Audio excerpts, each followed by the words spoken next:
Dear Lord, we thank you very much, Lord, and I pray that going to teach your word. Many people are waiting for your word. Kindly, Lord, you help me through your power of the Holy Spirit, O Lord. And प्रिय प्रभु अनेक लोक मैंने आज तुम वाक्य निमंते अपेक्षा कर प्रार्थना करुचु प्रभु से समस्त को आशीर्वाद दियो तुम वाक्य पढ़ा निमंते प्रभु वाक्य शुणा निमंते प्रभु प्रत्येक को आशीर्वाद दियो तुम वाक्य बुझा निमंते प्रत्येक को आशीर्वाद कर समस्त प्रार्थना कर त्राणकर्ता प्रभु यीशु को नाम में मांगिले आमेन। आमे देखिबा जे यीशुंकर पार्वत्य उपदेश यीशुंकर पार्वत्य उपदेश यीशु जेतेबेले पार्वत्य माने पहाड़ पहाड़ रे प्रभु यीशु शिक्षा दौचंती पहाड़ रे प्रभु यीशु शिक्षा दौचंती लोक समूह देखि यीशु पर्वत आरोहण कले लोक समूह अनेक लोक मानू देखि प्रभु यीशु पहाड़ आरोहण कले पहाड़ को उठिले पहाड़ ऊपर को गले गला परे अनेक लोक माने तांकर छामु को आसिले प्रभु यीशु आम देखुचु जे प्रभु यीशु जब पहाड़ को जाउतंती तांको पछे पछे अनेक लोक माने जाके हजार हजार संख्यार लोक माने पछे पछे गले सेठी प्रभु यीशु ऊपर बसिले तांकर से तले पहाड़ रे लोक माने बसिया पाई अनेक जगह अच्छी सेठी प्रभु जिते उच्चारे बसिक कहउचंती समस्त लोक माने से माने शुणुचंती तांकर वाक्य से वाक्य से निज इच्छार कहना से वाक्य परमेश्वरंकर वाक्य से परमेश्वरंकर वाक्य से लोक मान को शिक्षा दौचंती कारण से जे अद्वितीय पुत्र परमेश्वर निजे से मनुष्य भाव रे आसीचंती यीशु नाम रे तेणुकरी से प्रभु यीशु मध्य से मनुष्य भाव रे आम मानक भली 100 भाग रे मनुष्य भाव रे एवं परमेश्वर तांको सहित मध्य 100 भाग रे थिला तेबे तांको द्वारा परमेश्वर कार्य करने को बा तांकर सेवा कार्य को पूर्ण करिया पाई परमेश्वर से अद्वितीय पुत्र को दान कले जेंकि जो तार 16 अध्याय 3 अध्याय 16 पद लिखा होची कारण ईश्वर जगत को एडे प्रेम कले जे जेपरी जे कि ताहांको ठारे विश्वास करे से विनष्ट न होई से अनंत जीवन पाइबे तांकर अद्वितीय पुत्र प्रभु यीशु ख्रीष्ट को दान कले जगत को एते महाप्रेम से प्रेम कले परमेश्वर अद्वितीय पुत्र प्रभु यीशु को देले से यीशु ख्रीष्ट शिक्षा दौचंती से कहले जे मो निजरु शिक्षा दउ नाही परमेश्वर निजे मोटा रही शिक्षा दौचंती या परमेश्वर को और से शिक्षा परमेश्वर बाणी से दौचंती तदर यीशु मुख फटाई समान को शिक्षा दे कहया को लागिले आत्मा रे दीनहीन लोक धन्य आत्मा रे दरिद्रता लोक से माने होचंती धन्य जो माने आत्मिक भाव रे प्रपर हेई नाती से माने दरिद्रता अछंती आत्मा रे दरिद्रता परमेश्वर कहउचंती से माने धन्य कारण स्वर्ग राज्य से मानकर शोकार्त यदि 5 अध्याय आम देखुचु माथु तार 5 अध्याय पढ़ुचु जे 5 अध्याय 4 पद देखिया लेखा अछि शोकार्त लोके धन्य कारण से माने सांत्वना प्राप्त हेबे सांत्वना पाइबे परमेश्वरंकर कार्य निमंते परमेश्वर को अति निगूढ़ भाव में जानिबा निमंते बा परमेश्वरंकर वाक्य प्रचार हेबा निमंते तांकर सेही परमेश्वर निजे परमेश्वर को प्रकाश करने निमंते जो माने आज शोकार्त भाव अछंती क्रंदन कर कांदुचंती प्रभुंकर गौरव पाई प्रभुंकर प्रशंसा पाई प्रभु को सम्मान पाई प्रभुंकर सम्मान पाई ପ୍ରଭୁଙ୍କର ମହିମା ପ୍ରକାଶ କରିବା ପାଇଁ ଯେଉଁମାନେ କାନ୍ଦୁଛନ୍ତି, ଲେଖା ଅଛି ସେମାନେ ସାନ୍ତ୍ୱନା ପାଇବେ। ସେମାନେ ଧନ୍ୟ, ସେମାନେ ଆଶୀର୍ବାଦ ପାଇ ସେମାନେ ପରମେଶ୍ୱର ସେମାନଙ୍କୁ ଆଶୀର୍ବାଦ କରିବେ। 5 ପଦରେ ମଧ୍ୟ ପ୍ରଭୁ ଯୀଶୁ ଶିକ୍ଷା ଦେଉଛନ୍ତି, ନମ୍ର ଲୋକେ ଧନ୍ୟ କାରଣ ସେମାନେ ପୃଥିବୀର ଅଧିକାରୀ ହେବେ। ନମ୍ର ମନା ଲୋକ ଧନ୍ୟ କାରଣ ସେମାନେ ପୃଥିବୀର ଅଧିକାରୀ। ତେବେ ନମ୍ର ମନା କେଉଁମାନଙ୍କୁ କୁହାଯିବ? ଯେ ନମ୍ର ମନା ଯେଉଁମାନେ ପରମେଶ୍ୱରଙ୍କର ବାକ୍ୟକୁ ପାଳନ କରନ୍ତି, ପରମେଶ୍ୱରଙ୍କୁ ଜାଣିବା ପାଇଁ ଇଚ୍ଛା କରନ୍ତି, ତାଙ୍କର ଆଜ୍ଞା ପାଳନ କରନ୍ତି, ପରମେଶ୍ୱର ନିକଟରେ ସରେଣ୍ଡର ହେଇ ରହନ୍ତି, ଆଉ ସରେଣ୍ଡର ମାନେ ସମର୍ପିତ ହେଇ ଆଉ ପରମେଶ୍ୱର ବାକ୍ୟକୁ ଅନୁସାରେ ଚାଲନ୍ତି, ସେମାନେ ହେଉଛନ୍ତି ନମ୍ର ଲୋକ। ମଣିଷ ଇଚ୍ଛାରେ ଆମେ ଚାଲିଲେ ଆମକୁ ସେଇଟା ନମ୍ର କୁହାଯିବ ନାହିଁ। ନମ୍ରତା ଜୀବନଯାପନ କରିବା ପାଇଁ ଆମକୁ ଯେଉଁମାନେ କରୁଛନ୍ତି ସେମାନେ ଆଶୀର୍ବାଦ ପାଇବେ, କାରଣ ସେମାନେ ପୃଥିବୀର ଅଧିକାରୀ ହେବେ। ନମ୍ର ଲୋକମାନେ ଆଶୀର୍ବାଦ ପାଇବେ କାରଣ ସେମାନେ ପୃଥିବୀର ଅଧିକାରୀ ହେବେ। କୌଣସି ହେକେଇକିଆ ଲୋକ କେବେ ହେଲେ ଆଶୀର୍ବାଦ ପାଇପାରିବ ନାହିଁ। କୌଣସି ଦିମାକିଆ ଲୋକ କେବେ ହେଲେ ଆଶୀର୍ବାଦ ପାଇପାରିବ ନାହିଁ। କୌଣସି ଲୋକ ମନରେ ଗର୍ବୀ ଲୋକ ଆଶୀର୍ବାଦ ପାଇପାରିବ ନାହିଁ। କୌଣସି ଛଳ କପଟକାରୀ ଲୋକ ଆଶୀର୍ବାଦ ପାଇପାରିବ ନାହିଁ। କୌଣସି ଛଳ କପଟ ହିଂସାବାଦୀ ଲୋକ, ପରସ୍ପରକୁ ଘୃଣା କରିବା ଲୋକ, ଥଟ୍ଟା କରିବା, ପରିହାସ କରିବା ଲୋକ କେବେ ଆଶୀର୍ବାଦ ପାଇପାରିବ ନାହିଁ। କେବଳ ପରମେଶ୍ୱରଙ୍କ ଠାରେ ସୁସ୍ଥିରତାରେ ରହି ଯେଉଁମାନେ ନମ୍ର ଭାବରେ ରହି ଜୀବନଯାପନ କରୁଛନ୍ତି, ପ୍ରଭୁଙ୍କର ବାକ୍ୟକୁ ତରାଉଲି ପଢ଼ି ପାଳନ କରୁଛନ୍ତି, ସେମାନେ ଆଶୀର୍ବାଦର ଅଧିକାରୀ ହେବେ। ଖାଲି ସେତିକି ନୁହେଁ, ପୃଥିବୀରେ ମଧ୍ୟ ଅଧିକାରୀ ହେବେ। କୌଣସି ଜଣେ ମନୁଷ୍ୟ ନିଜ ଇଚ୍ଛାରେ ଖରାପ ବ୍ୟବହାର କରି କେବେ ହେଲେ ସେ ପୃଥିବୀର ଅଧିକାରୀ ହୋଇପାରିବ ନାହିଁ। କୌଣସି ମନୁଷ୍ୟ ଅନ୍ୟକୁ ଖରାପ ଭାଷା କହି ବା ନିନ୍ଦା କଥା କହି ବା ବିରୁଦ୍ଧରେ ଅନେକ ନିନ୍ଦା କଥାବାର୍ତ୍ତା କରି ସେ କେବେ ଆଶୀର୍ବାଦ ପାଇପାରିବ ନାହିଁ, ବା କେବେ ସେ ପୃଥିବୀର ଅଧିକାରୀ ହୋଇପାରିବ ନାହିଁ, ବା କେବେ ମଣିଷ ସେ ଜଗତରେ ସେ ଭଲରେ ଆଶୀର୍ବାଦ ପାଇ ପରମେଶ୍ୱରଙ୍କର ଆଶୀର୍ବାଦ ପାଇ ଶାନ୍ତିରେ ରହିପାରିବ ନାହିଁ। ସେଥିପାଇଁ ଅପ୍ରୀତିକର ସୃଷ୍ଟି କରୁଥିବା ମନୁଷ୍ୟ କେବେ ହେଲେ ଆଶୀର୍ବାଦ ପାଇପାରିବ ନାହିଁ। ସେହି ଅପ୍ରୀତିକର ପରିସ୍ଥିତି ସୃଷ୍ଟି କରିବା ଲୋକ ସେ ନମ୍ର ହେବା ଆବଶ୍ୟକ। ପ୍ରଭୁଙ୍କ ଚରଣ ତଳକୁ ଆସିବା ଆବଶ୍ୟକ। ଯେଉଁ ପ୍ରଭୁ କି ତା ପାଇଁ ଜୀବନ ଦେଇଛନ୍ତି, ଯେଉଁ ପ୍ରଭୁଙ୍କ ଦ୍ୱାରା ସେ ମୁକ୍ତି ପାଇବ, ସେଇ ପ୍ରଭୁ ହେଉଛନ୍ତି ଯୀଶୁଖ୍ରୀଷ୍ଟ। ସେଇ ଯୀଶୁଖ୍ରୀଷ୍ଟଙ୍କ ଦ୍ୱାରା ଯେ ମୁକ୍ତି ପାଇବ, ତାଙ୍କ ଚରଣ ତଳକୁ ଆସି ନମ୍ର ଭାବରେ ତାର ଜୀବନକୁ ସମର୍ପଣ କରି ଯେତେବେଳେ ସେ ପ୍ରଭୁ ଯୀଶୁଙ୍କର ପଛେ ପଛେ ଚାଲିବ, ସେତେବେଳେ ସେ ପ୍ରଭୁଙ୍କର ସ୍ୱାଦ ପାଇବ ଏବଂ ଆଶୀର୍ବାଦ ପାଇବ ଏବଂ ସେ ପୃଥିବୀରେ ଧନ୍ୟ ହେବ, ଆଉ ସେ ପୃଥିବୀର ଅଧିକାରୀ ହୋଇପାରିବ। ଧାର୍ମିକତା 6 ପଦ ଆମେ ଦେଖିବା। ମାଥ୍ୟୁ 5 ଅଧ୍ୟାୟ 6 ପଦ।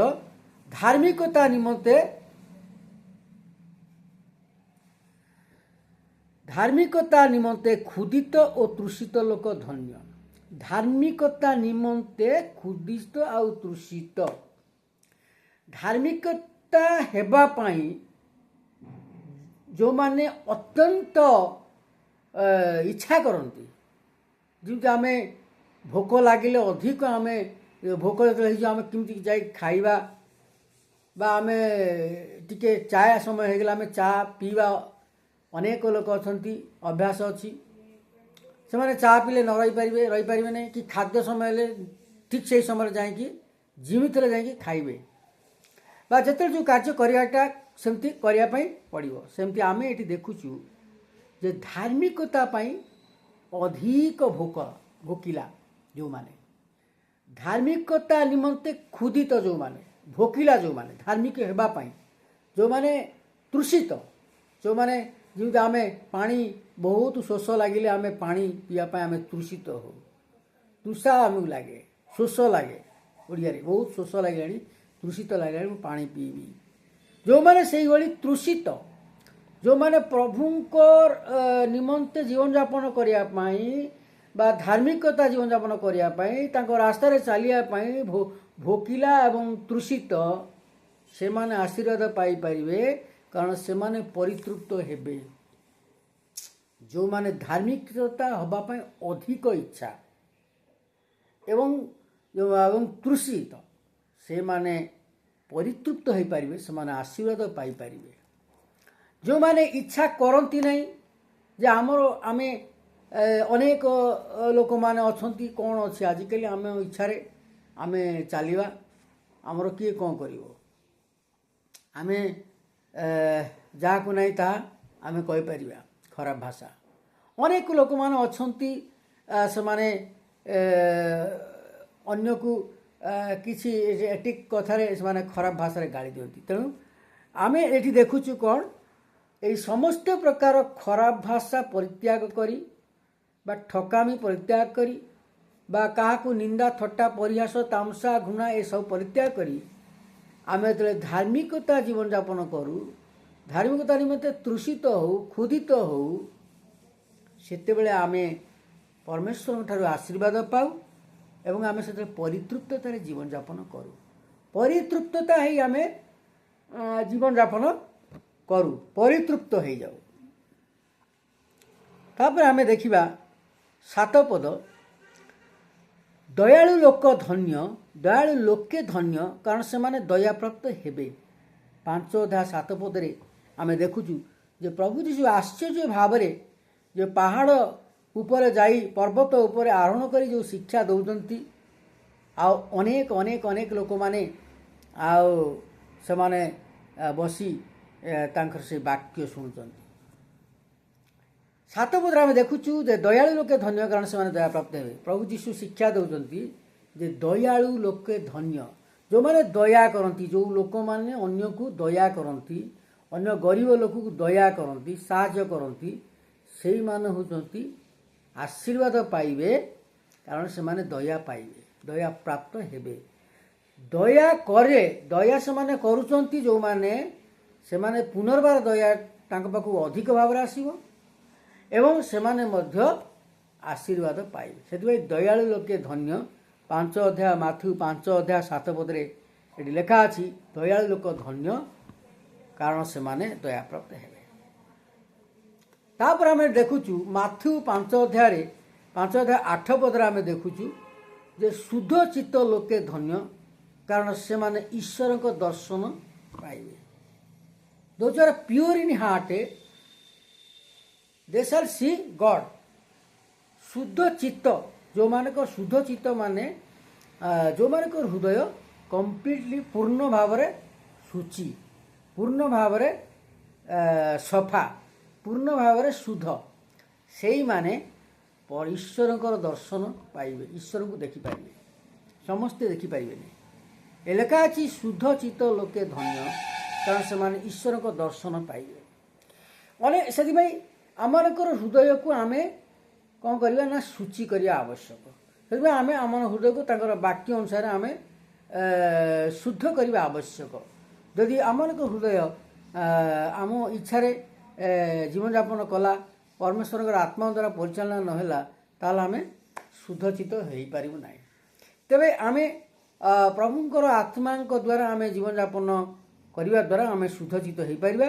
आ से शुद्ध चित्त लोक धन्य कारण से माने ईश्वर दर्शन पाइबे।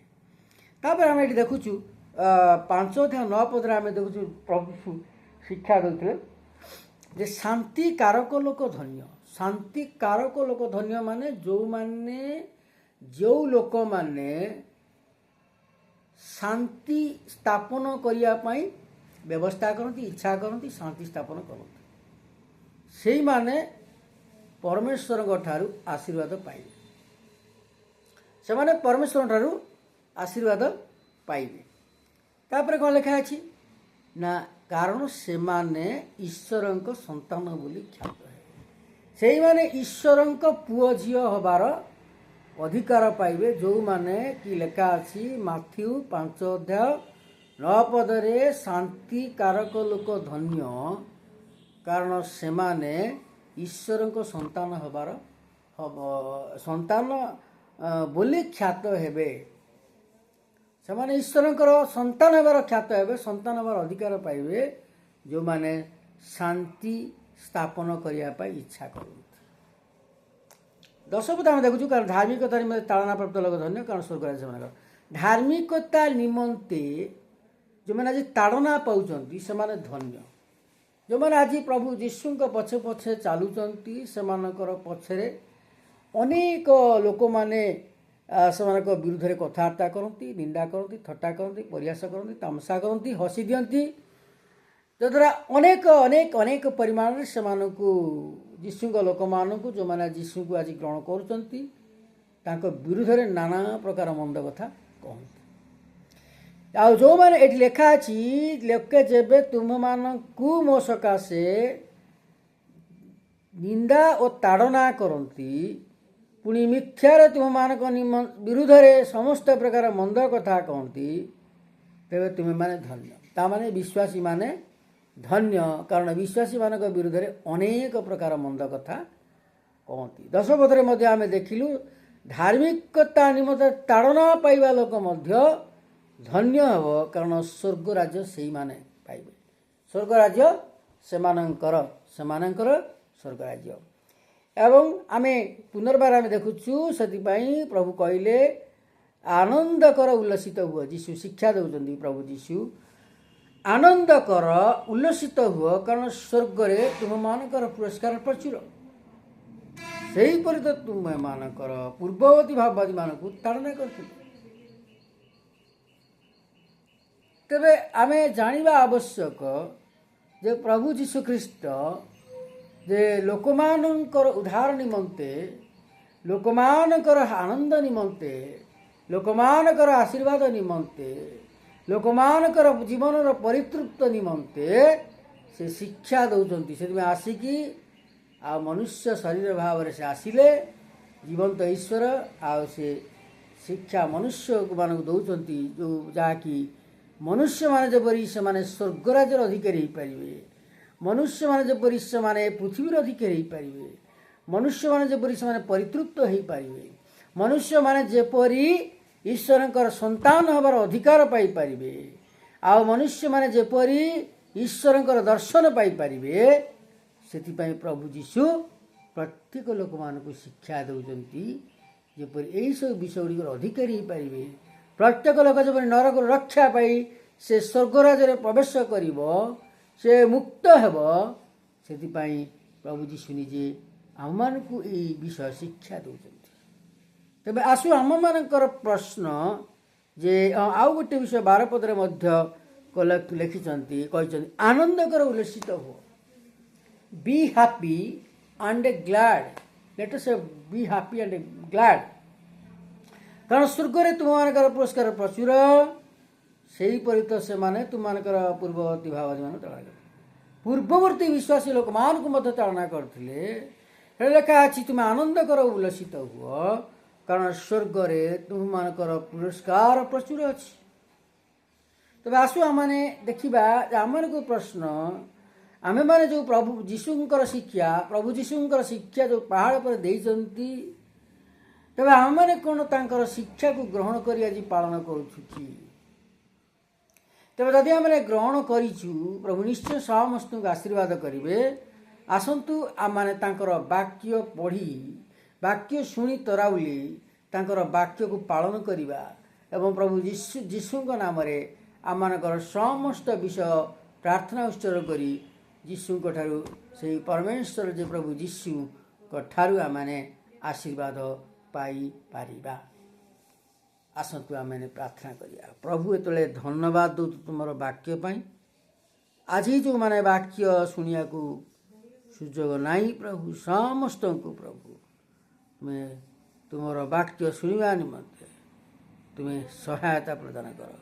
ତୁମର ବାକ୍ୟକୁ ବୁଝିବା ନିମନ୍ତେ ସମସ୍ତଙ୍କୁ ସହାୟତା ଦେଇ ସମସ୍ତଙ୍କୁ ଆଶୀର୍ବାଦ ପ୍ରଦାନ କର। ଏହି ସମସ୍ତ ପ୍ରାର୍ଥନା କର ତ୍ରାଣକର୍ତ୍ତା ପ୍ରଭୁ ଯୀଶୁଙ୍କ ପବିତ୍ର ନାମରେ ମାଗିଲେ, ଆମେନ୍।